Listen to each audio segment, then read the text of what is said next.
with an update on plans following the Royal Rumble and more. This is Wrestling Rambles. My name is John, and you're watching the Wrestling Report. Before we move on, make sure you subscribe to Wrestling Rambles with notifications on, and don't forget to like the video.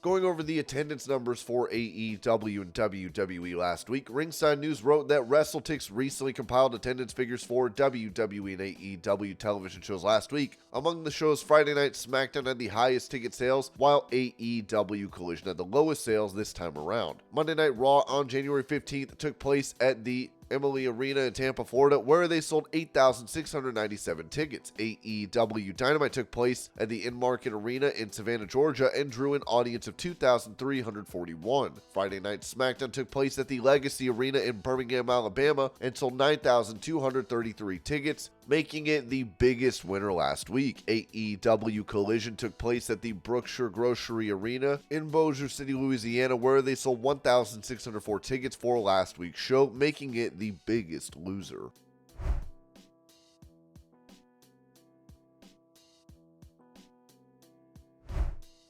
Talking about plans in AEW to increase live attendance numbers, Ringside News wrote, according to Wrestling Observer Newsletter, AEW has ditched its practice of offering late ticket price reductions or buy one get one free promotions for recent events, resulting in diminishing attendance levels. This sudden change implies that the late sales, which traditionally boosted the attendance numbers, have failed to do so. Despite an initial improved Q4 2023 sales figures, notably a 4.7% increase for Dynamite compared to the previous year, and an average of 3,400 for Collision, recent changes in approach have reversed this trend. For example, a customer pointed out that at the February 28th Dynamite event in Huntsville, Alabama, only lower-level official platinum seats were available for sale, and they were notably expensive. The source further stated that the Probst Arena, which has maximum capacity of 7,000 if sold out, created a perception that the show is either sold out or close to it, as only the higher-priced seats were available for sale. This strategy could potentially impact ticket sales, as potential attendees aren't likely to buy tickets if they believe only expensive seats are available. This sudden change in policy might be a result of a management change from Raphael Morphy to Kosha Irby, who handles booking venues as well as merchandise. It's worth noting that there's speculation that AEW might shift its strategy by booking larger markets and reducing the number of shows in towns like Bossier City, Louisiana, or Savannah, Georgia. This potential change could be attributed to the reason that smaller markets cost less to book, but also draw less people, consequently affecting ticket sales. However, for a recent episode of Collision in St. Louis, the venue only saw a crowd of 2,815, indicating potential challenges in audience engagement.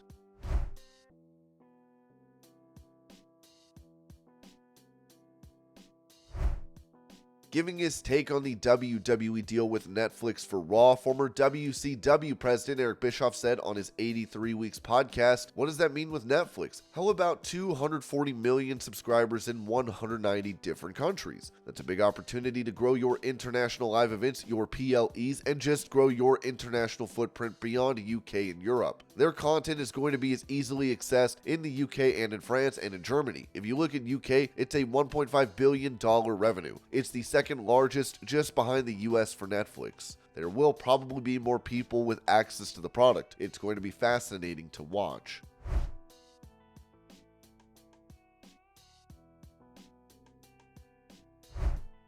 Bringing up Chad Gable's previous feud with Gunther, Road Dogg noted on his Oh You Didn't Know podcast, "They were really, really good together. I would say glorious. What's great is Bobby is still with the company and is doing some behind-the-scenes work, and Chad Gable to me is in his prime. His resurgence of his wrestling ability, in my mind, over the period of the storyline with Gunther for the Intercontinental Championship just reminded me personally of what a hell of an athlete and a model American that Chad Gable is. I know I'm going to throw up, but I'm dead serious. He's a great human, a great employee, a great wrestler. Like, he might be the real John Cena. He's just a really good guy, and he really works hard."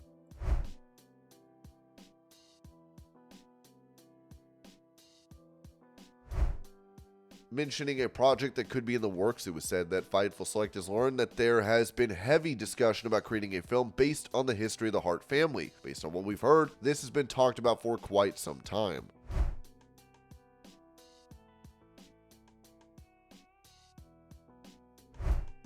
Sharing his view on WWE Intercontinental Champion Gunther, Shelton Benjamin said this to the Kurt Angle Show. "But I haven't seen the appeal of a lot of people who turned out to be phenomenal, but when he finally made it to WWE and he started trimming down, you started to realize, whoa, he's leveling up so he can belong here. What they've done with him, what he's managed to do, his look is straight out of a comic book. They call him the General, he looks the part. Gunther was one of the top stars during his run in the WWE NXT UK as well, and as the leader of Imperium has become one of the top heels on WWE Raw."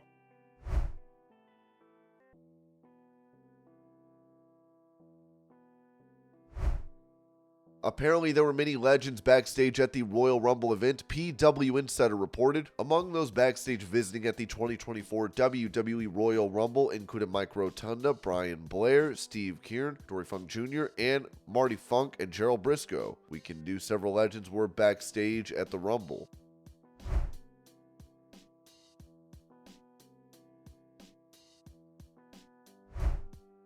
Asked if he is open to adding another member to the New Day, Kofi Kingston told Sportskeeda, "So I've said this and I'm firm in my stance. If you add something to the New Day, it is no longer the New Day. For example, if you have a tomato soup and you add some cream to it, it is no longer tomato soup. It is a tomato bisque. So it's a little bit different. It's not going to be the same, you know?"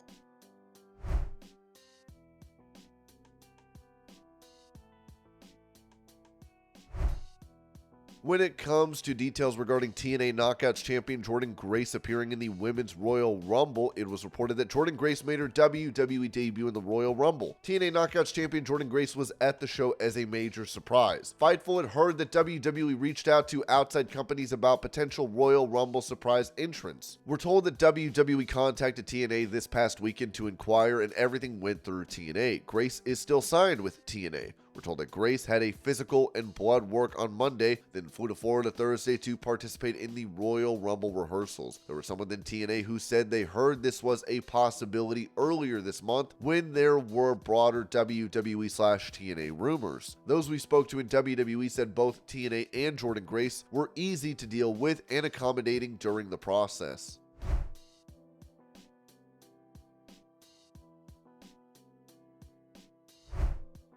Touching on Jade Cargill's in-ring WWE debut in the Women's Royal Rumble, it was said on Wrestling Observer Radio, Dave Meltzer. "The one thing about Jade Cargill, everybody sold for her and everything like that, but you can see it's AEW Jade Cargill. And I mean, it's like she's not at the level of pretty much anyone else." Brian Alvarez said, "She needs to get on the road." Meltzer added, "She was very messy. Yeah, she does need to get on the road." Alvarez then said, "I was told that she has a hard time remembering a lot of stuff, and so she needs to get out there and start doing a bunch of matches with veteran WWE women on the road. Get her ready if she's going to make her big WrestleMania debut."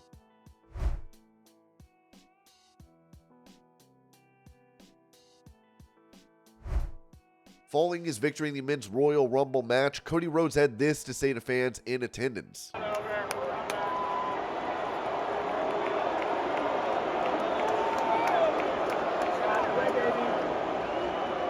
Tampa St. Pete, did you have a good time tonight?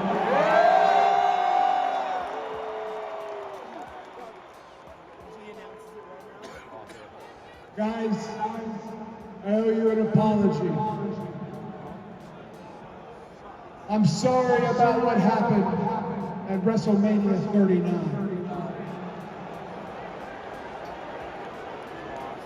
But we are going to WrestleMania 40.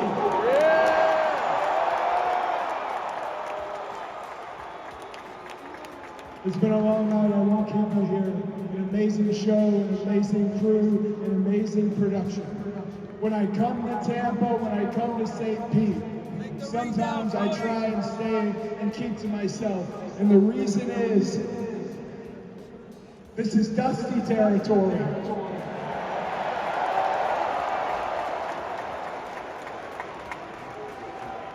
So I thank you very much for making it Cody territory. I love you guys all so much. Have a great night. And I'll see you next time. Great night, guys. Thank you.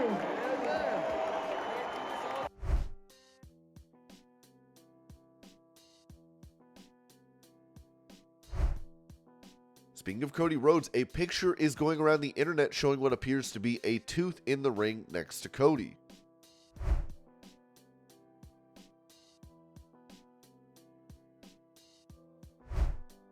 Giving a status update on a possible match between Roman Reigns and The Rock, Dave Meltzer noted on Wrestling Observer Radio that the Roman and Dwayne match is still happening. I just don't know where, and Brian, you probably know where because you probably know discussions I may know too, and I can't talk about them, but anyways, the point is, it's still happening.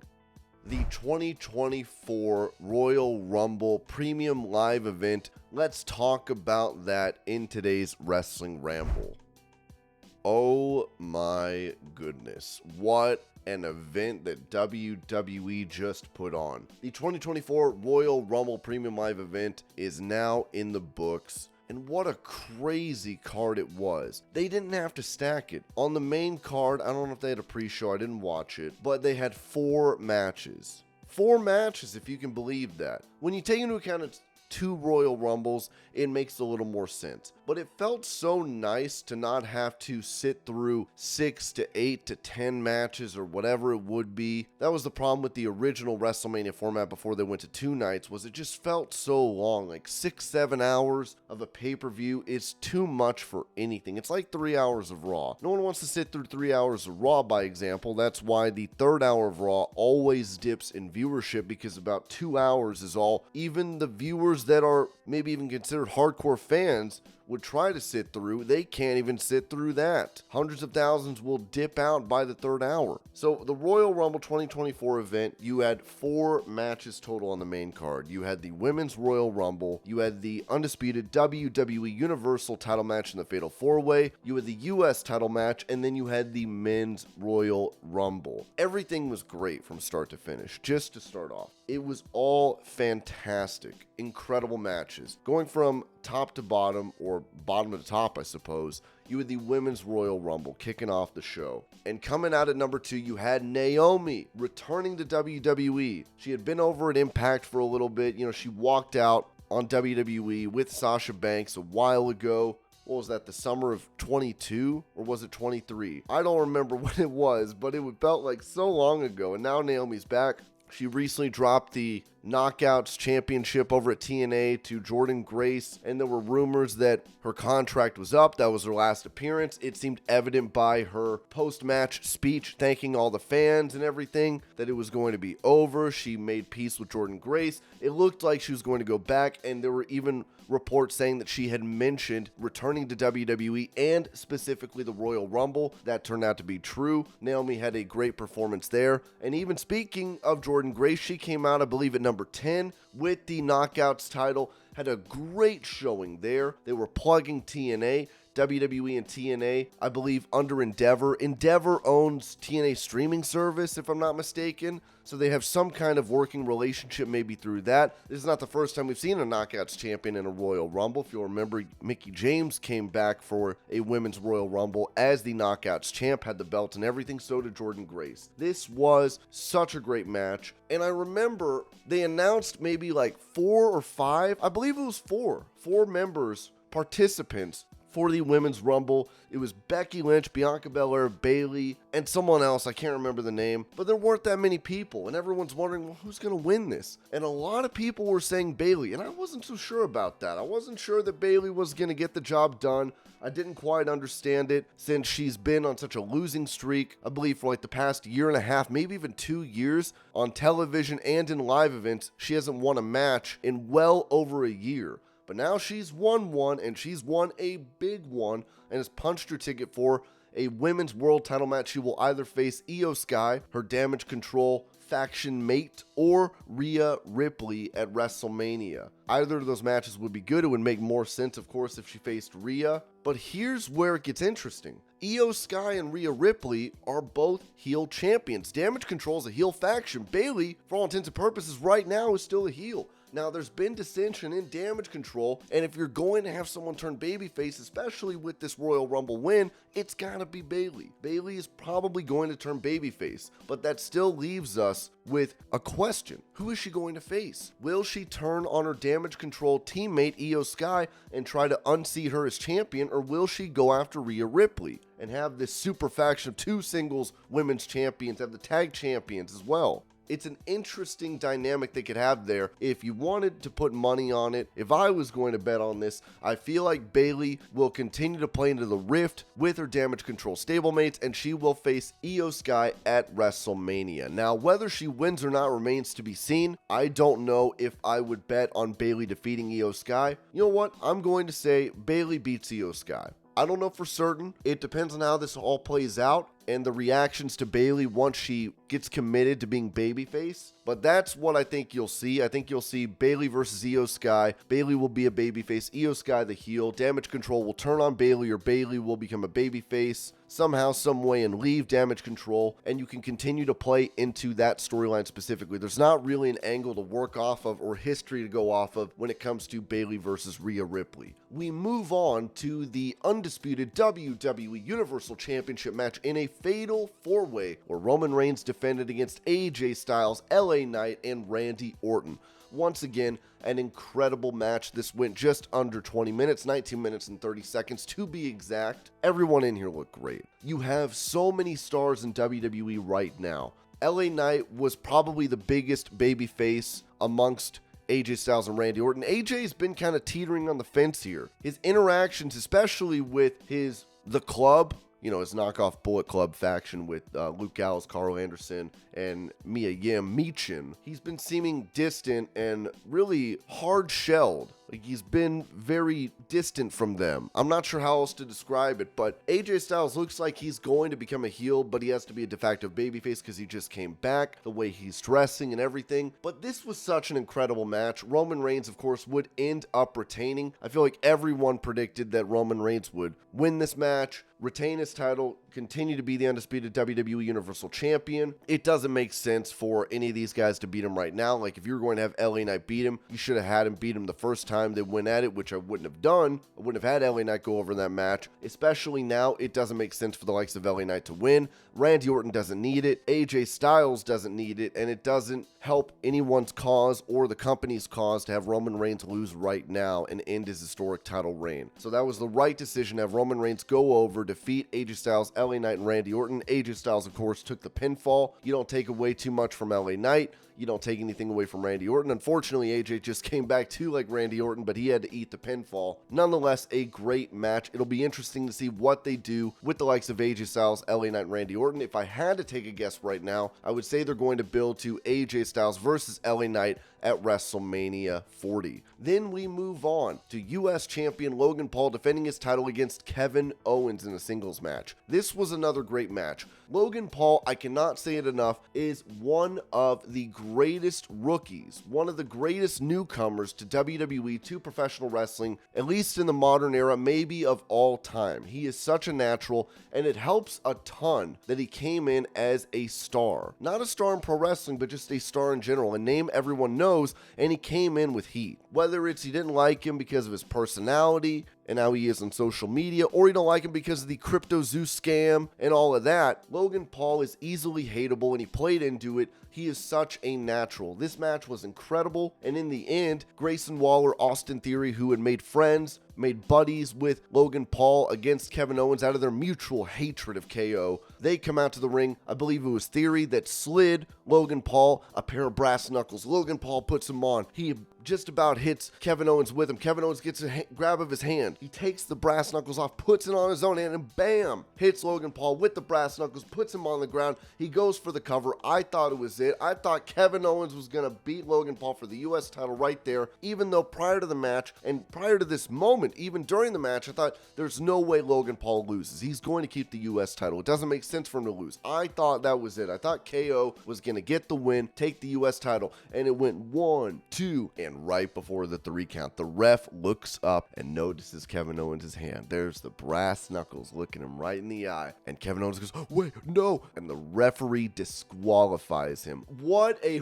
way to have Logan Paul retain his title, to not have Kevin Owens lose clean. Such a great ending. That's incredible. It could have been one thing if Logan Paul just used the brass knuckles, but to have Kevin Owens take them off of Logan Paul, prevent from being hit by him, and take out Logan Paul with them, almost get the 3 count. The fans were certain he'd win. I was certain he'd win. And Logan Paul, by the skin of his teeth, in a heelish manner nonetheless, retains his United States Championship. What a match. What a card it's been. And we're only 3 matches in with 1 to go, only 4 matches total. WWE needs to keep doing this, have fewer matches. It just makes it seem more meaningful for all the bouts, and it makes the show go by quicker, because the Royal Rumbles, even though they're over an hour long each and there's 2 of them, they go by fast. Then we get to the main event, the Men's Royal Rumble match. And this was once again an incredible match. The time just flew by. It's 90 seconds for every entrant, and it felt like it was every 20 seconds almost coming in. I was having such a good time watching this. And at the end, we had 3 participants left. And the 3 favorites were the last ones to be there. It was Gunther, CM Punk, and Cody Rhodes, all left in the ring to decide who goes to the main event, or at least one of the main events of WrestleMania 40. And for a second, just prior to the Royal Rumble, with Seth Rollins being injured, there were these reports that the plans for WrestleMania for Rollins had changed. It was no longer going to be Punk, and it could be Gunther. And in the match, I thought Gunther was going to win. I thought there's no way he's not going to. And then he was eliminated. We were down to CM Punk and Cody Rhodes. Oh my gosh. And I couldn't pick. I wanted them both to win. But I thought, okay, if it's going to be one of them, with these last 2, it's got to be CM Punk. Cody Rhodes can win an Elimination Chamber and finish the story with Roman Reigns, and Punk will take on Rollins for the world title. And they had a little moment where CM Punk was hitting him with the GTS, I think 2 times in a row, was going up for the 3rd, and before he did, he said, I didn't come all this way to lose to Dusty Rhodes' son. Then Cody gets out of the 3rd GTS attempt, and he takes him out, and he wins the Royal Rumble for the 2nd time in a row, and he's going to face Roman Reigns and finish his story at WrestleMania 40. That was my reaction to WrestleMania 40. It was such a great card, such a great event. What did you think about it? Be sure to let me know in the comments. That's all I've got. I'll see y'all later.